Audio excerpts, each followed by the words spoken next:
The air was thick with anticipation, the weight of destiny hanging heavily on my shoulders as I crouched in the dim cellar beneath the Houses of Parliament.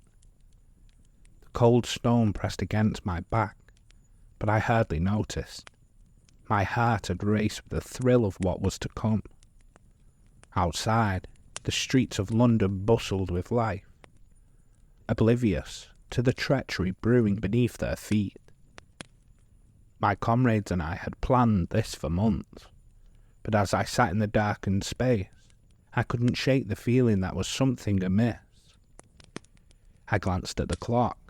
The hands ticked down towards our moment of reckoning. With each passing second, the gravity of our mission pressed down on me like the weight of the gunpowder barrels stacked in the shadows. 80 barrels of black powder, waiting to unleash chaos and ignite a revolution against a tyrant king who had denied us our faith. We were bound by our convictions, driven by the fervour of the oppressed. King James I had made it clear that our kind, Catholics, were nothing but outcasts in our own land. We were treated like vermin, our rights stripped away with each passing law.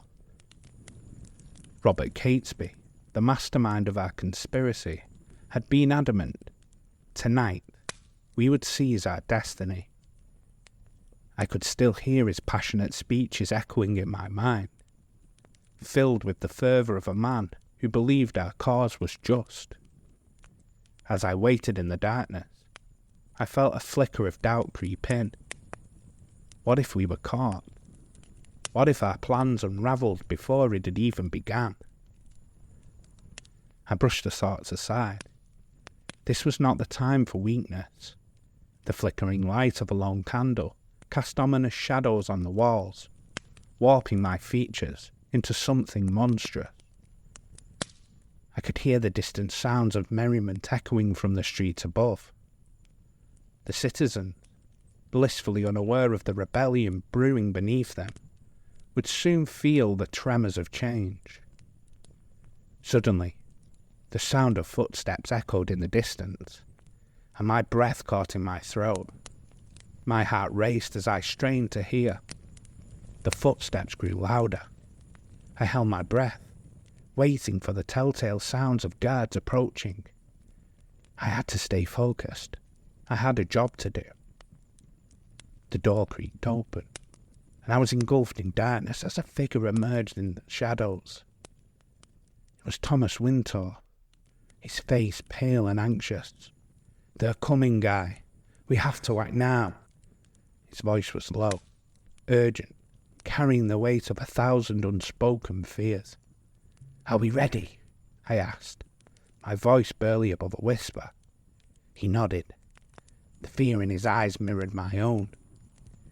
We exchanged one last glance, and in that fleeting moment, a silent understanding passed between us.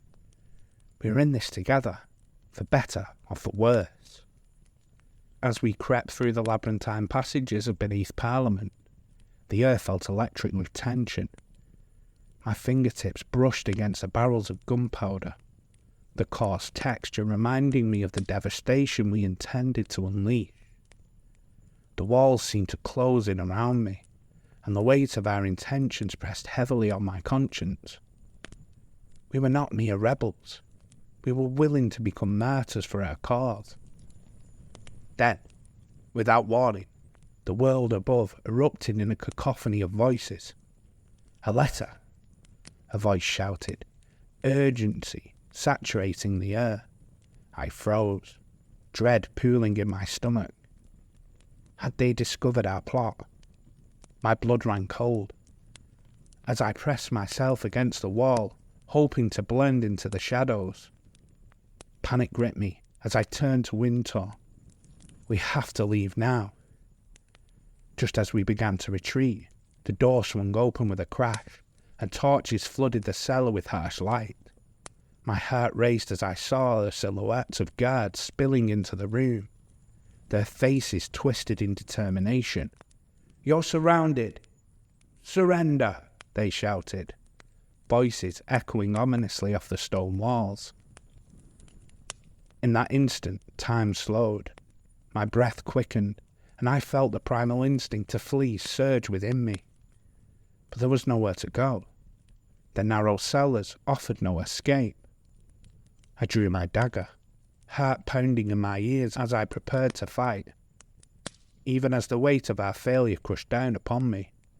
"Get on the ground," the lead guard bellowed, stepping closer. His expression was grim, eyes narrowed as he advanced towards me. I felt the cold steel of my dagger slip from my grasp, clattering to the ground. I was concerned, and as they seized my arms, I felt the heat of the gunpowder dream slip away, replaced by the cold dread of capture. The echoes of their laughter mixed with my own heartbeat as they dragged me from the shadows into the light. My hopes extinguished like the flames of a dying candle. As we were led away, a solitary thought flickered in my mind. This was not the end. Our sacrifice would not be in vain. The embers of rebellion would continue to smoulder in the hearts of those who had dared to dream of a world where faith could flourish free of persecution. But in that moment, I was merely Guy Fawkes, a person of my own ambition, caught in the jaws of fate, waiting for the inevitable storm that would soon follow.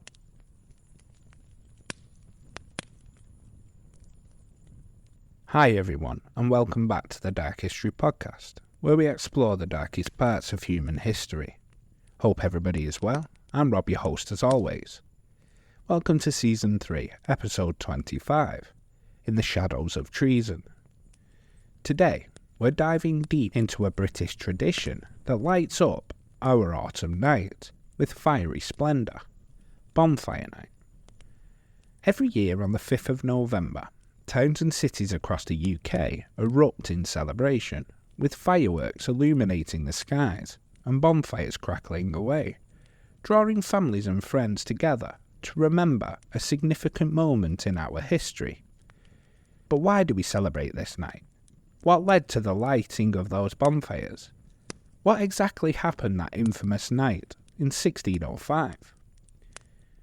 I've been waiting to explore the Gunpowder Plot since the very first season, but finding the right time to include it has been a challenge. After some thoughtful tinkering with the schedule, I'm excited to finally bring you this episode, and you lucky people are getting an episode for the 6th week in a row. Today's episode will explore the events leading up to Bonfire Night, the historical context of England at the time, the notorious Gunpowder Plot, and the fates of those involved. We'll look at the lives of the conspirators before that fateful night, and delve into the grim details of their executions. Over here in the UK, this is probably our last celebration before Christmas, and it's one everybody celebrates. Normally, you'd head to a family member's house and set off fireworks, or head to a display, and there will be a bonfire as well. When I was younger, I vividly remember the sight of kids making their own Guy Fawkes effigies from bin bags and old clothes, often topped with a rather shabby Halloween mask. As they'd sling their creation outside the entrance of a shop, they would approach passers-by asking for penny for the guy. If you were generous and paid up, that was fine, but if you declined, well, depending on where you were, you might just find yourself on the receiving end of some playful abuse. If you're from Britain, you'll know exactly what I mean.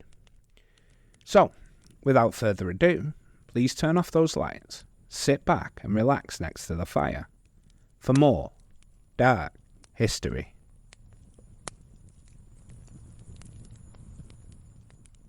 To truly understand Bonfire Night, we need to first step back into the early 17th century, a tumultuous time in England's history. The country was under the rule of King James I, who ascended to the throne in 1603 after the death of Elizabeth I. Elizabeth I's reign had been marked by fragile religious settlement, but the end of her rule ushered in a period of significant political, social and religious strife that would continue to fester throughout James's reign. James, the first monarch to rule England and Scotland, sought to unite the kingdoms, but his ambition was met with a variety of challenges. The religious landscape was particularly complex. The Protestant Reformation had taken root in England, resulting in a divided society where Catholics faced increasing marginalisation and oppression. While Elizabeth I had attempted to maintain a balance between Protestant and Catholic factions, her death left a vacuum that exacerbated tensions. Following the ascension of James I, who himself was raised a Protestant, the English Parliament, dominated by Protestant factions, took measures that further restricted the rights of Catholics. A series of laws known as the penal laws were implemented, designed to suppress Catholic worship and political power. These laws made it illegal for Catholics to hold public office, and they were barred from attending universities and many professions. Furthermore, Catholic clergy were often imprisoned or exiled. This systematic oppression created an environment of fear and resentment among Catholic populations, deepening their sense of alienation from a society that had once embraced their faith. In the years leading up to the Gunpowder Plot, the situation for Catholics in England became increasingly dire. The Act of Uniformity required all English subjects to attend Church of England services, and failure to do so resulted in fines and imprisonment. The Conventicle Act banned unauthorised religious gatherings, further restricting the ability of Catholics to practice their faith openly. As a result, many were forced into hiding or had to practice their religion in secret, living in constant fear of discovery and punishment. Moreover, the heightened anti-Catholic sentiment was fueled by the perception of Catholicism as a foreign influence. The long-standing conflict between Protestant England and Catholic nations like Spain intensified, especially after events like the Spanish Armada in 1588. This conflict bred a narrative that depicted Catholics as a traitor to the crown, conspiring with foreign powers to undermine England's sovereignty. As paranoia spread, accusations of treason against Catholics became more common, leading to widespread public support for harsher measures against them.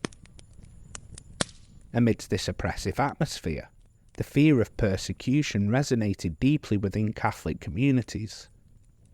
The government employed spies to monitor suspected Catholics, and those found guilty of harbouring Catholic priests or engaging in Catholic practices faced severe penalties, including execution. Such brutality was not merely theoretical. Actual executions of Catholics accused of treason were a grim reality. This context of fear, resentment, and division set the stage for a conspiracy that would shake the very foundations of the monarchy. At the time, England was also grappling with economic issues. The nation was recovering from a series of harvest failures and plagues that had plagued Europe in the late 1500s. Economic instability bred discontent among the populace, fueling the desire for radical changes. The peasantry suffered greatly as food prices soared, while the nobility often remained insulated from these hardships. The disparity between the rich and the poor created a volatile atmosphere, further exacerbating tensions between Catholics and Protestants. Political manoeuvring and struggles for power intensified the already fractious situation. The rise of James I had not quelled the conflict, rather it had transformed it. While James attempted to present more of a tolerant approach to religion, the underlying fear of his Protestant subjects remained. This tension was palpable, particularly among those who felt their livelihoods and very lives were threatened by Catholic resurgence. We're gonna take a little break here, as the ghosts and goblins return to their hiding places. Don't let your Halloween costumes and decorations disappear into clutter. With Smart Label's QR code stickers available on Amazon, organising your spooky gear and everything else has never been easier. Whether you're packing away Halloween costumes, winter clothes or holiday decorations, Smart Labels helps you keep track of it all. Simply scan the label with the Smart Label app, add a name, description and snap a picture of what's inside each box. Now, when the time comes to summon your items next year, you won't have to search through endless bins. From forgotten costumes to misplaced props and beyond, it's perfect for organising closets, garages and the mysterious corners of your home where things tend to vanish. Even when you've tossed out old or broken items, catalogue them too, so you always know where they lay to rest. With Smart Labels, it's like having a little Halloween magic to keep your things organised all year round. Just scan, catalogue and store. Smart Labels QR code stickers available on Amazon, taking the scare out of storage one label at a time. Welcome back. Now, let's delve into the Gunpowder Plot itself. This conspiracy was not merely a reckless scheme. It was a desperate act born from the frustration and anger of a group of English Catholics who felt oppressed by the harsh laws against their faith. They were determined to seek revenge against a government that they believed had stripped them of their rights and dignity. The chief conspirators included Robert Catesby, Thomas Winter, John Wright, and of course Guy Fawkes. Their audacious goal was to blow up the Houses of Parliament during the state opening on November the 5th, 1605, thereby assassinating King James I and triggering a larger uprising against the Protestant regime. At the heart of the conspiracy was Robert Catesby, the mastermind behind the plot, a charismatic leader and fiercely committed Catholic. Catesby believed that violence was the only effective means of challenging the oppressive Protestant regime.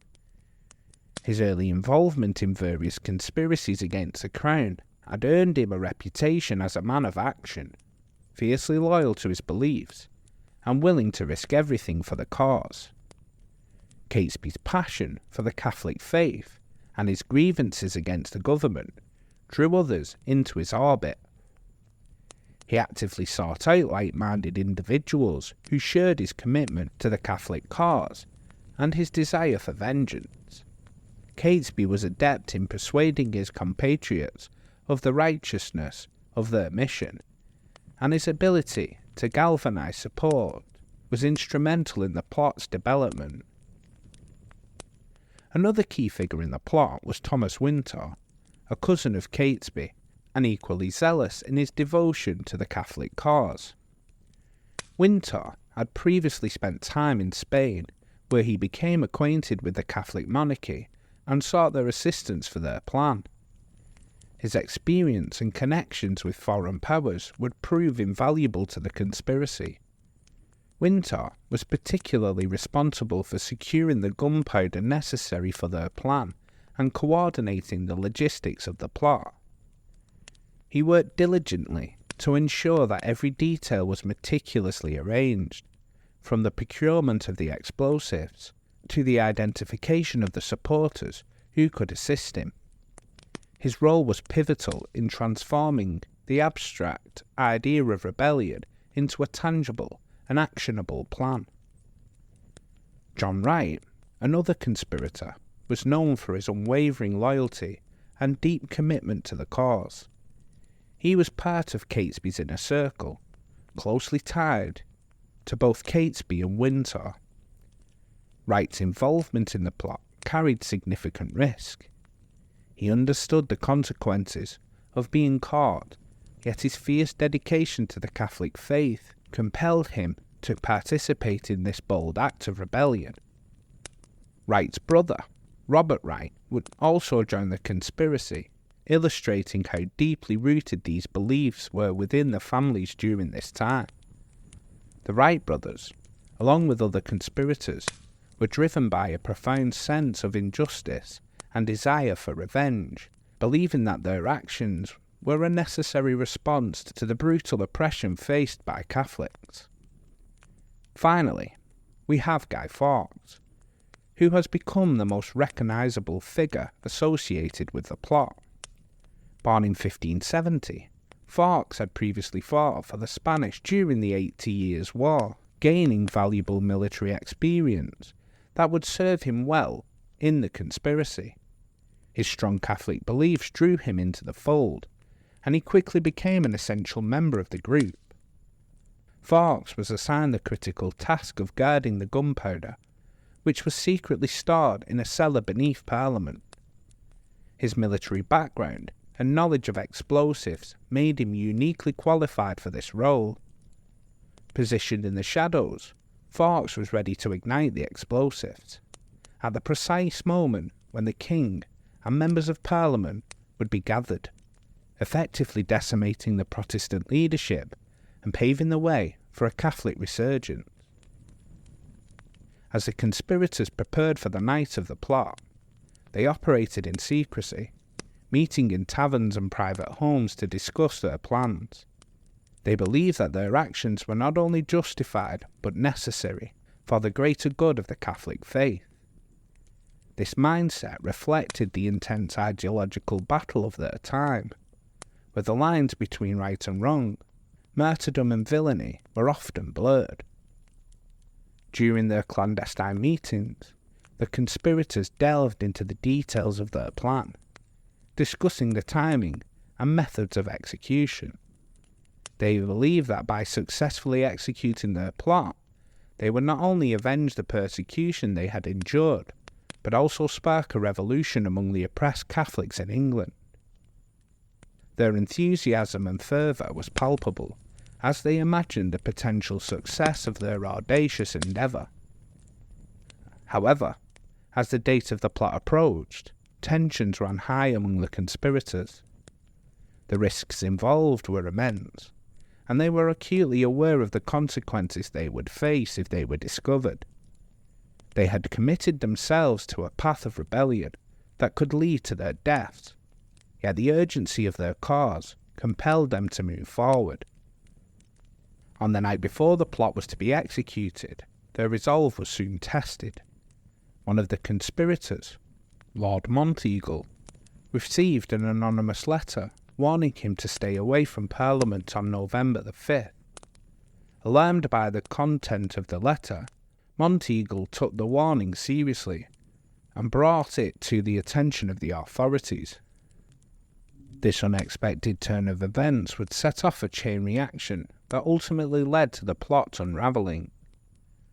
The government took immediate action upon receiving the warning. An investigation was launched, and the authorities began to search for suspicious activity within the vicinity of Parliament. Their swift response highlighted the paranoia and mistrust that permeated the political landscape at the time. As the search intensified, the conspirators remained unaware that their plan was in jeopardy. Fawkes, still positioned in the cellar, prepared for the moment he would light the fuse, but the storm clouds were gathering, and the intricate web of deception was about to unravel.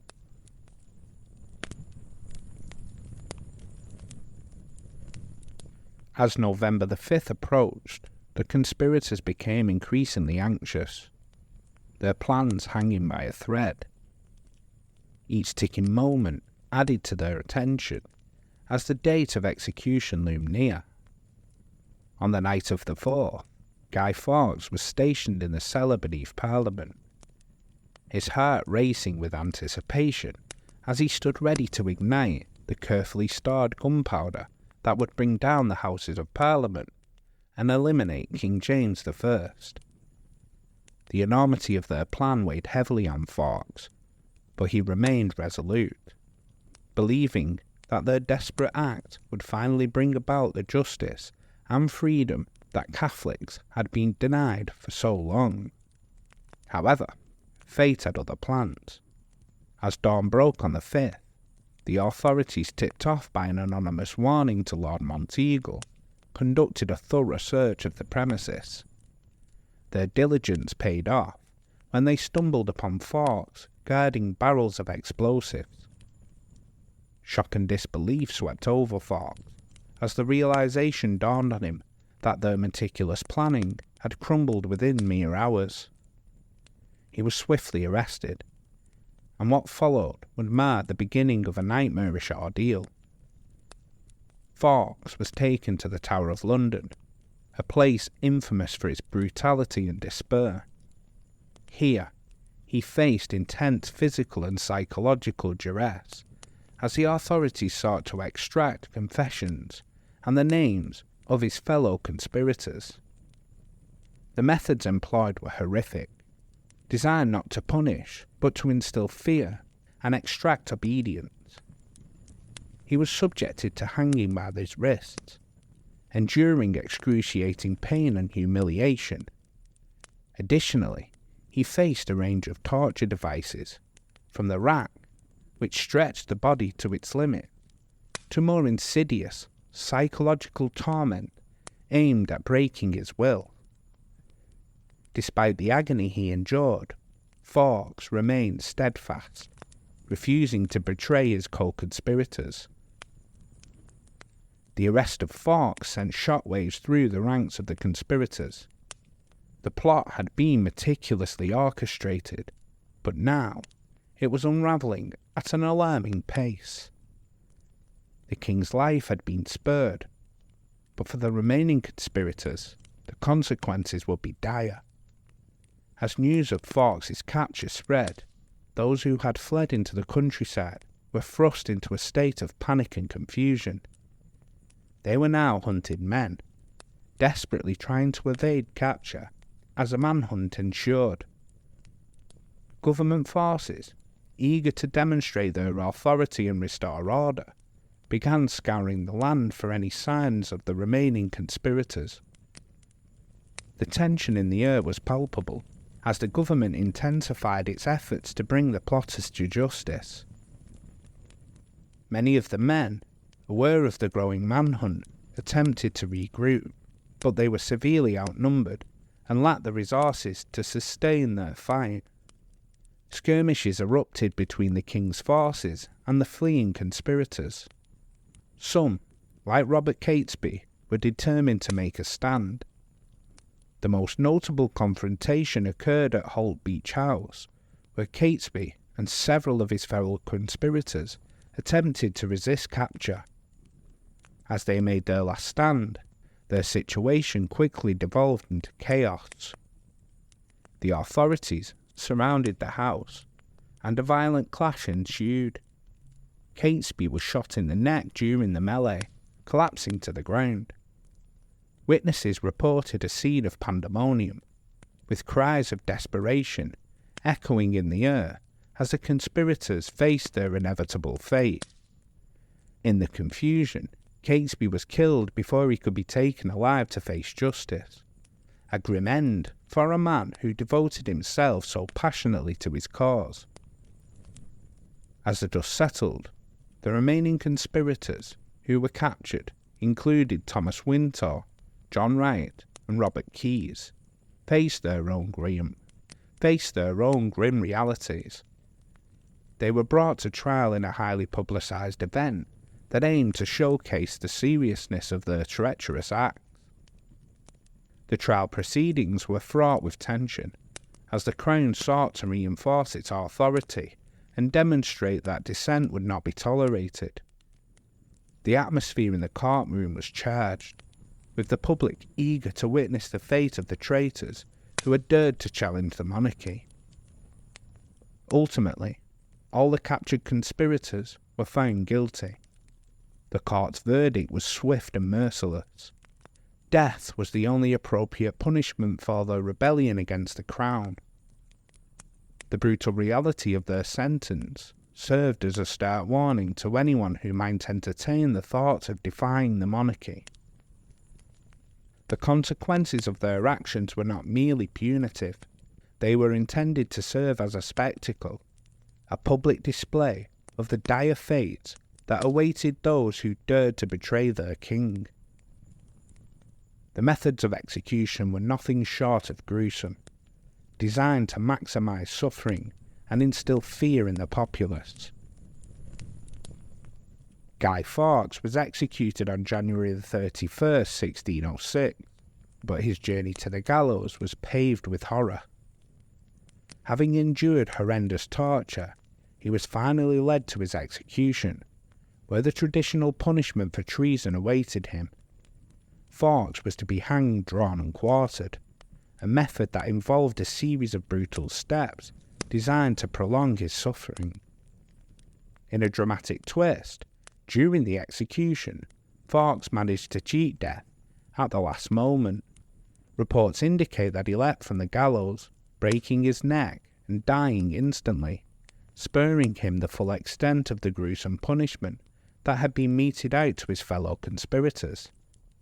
This twist of fate added a layer of tragic irony to his story, as he faced untold suffering, only to escape the very death he had so fervently sought to defy.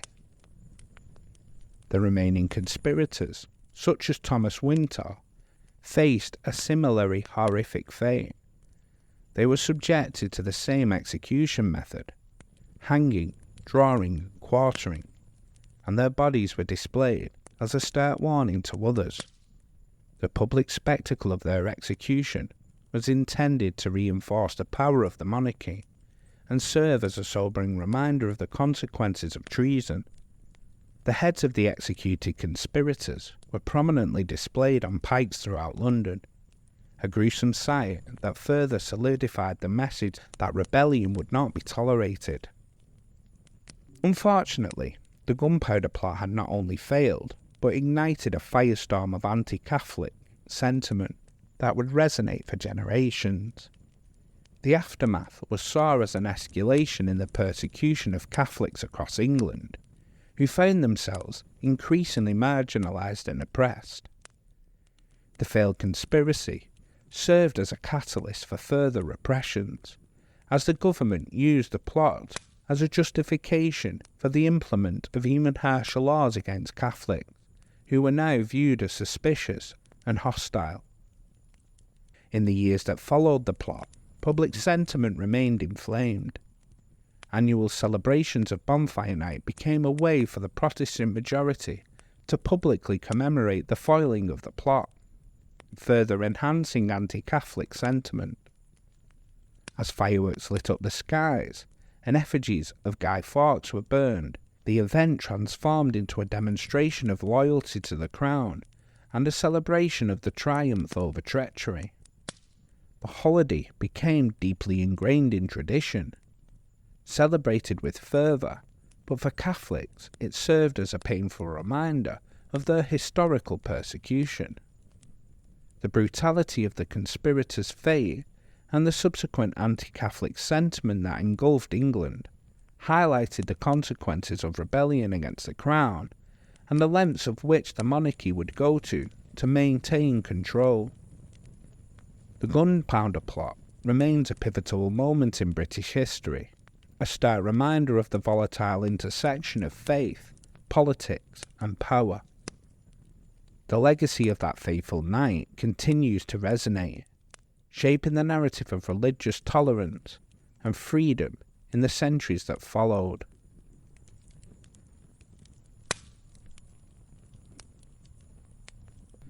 Thank you for taking the time out of your day to listen to this episode. As I gather around the bonfire each year, with the crackling of the flames and the roaring of the fireworks lighting up the night sky, I can't help but reflect on the deeper meaning behind Bonfire Night. For many of us, it's more than just a vibrant celebration. It's a powerful reminder of survival and resilience in the face of tyranny and oppression. Being Catholic myself, I often think about the brave souls who dared to challenge the government that denied them their beliefs. It reminds me that standing up, for what we believe in is a timeless struggle, one that resonates even today.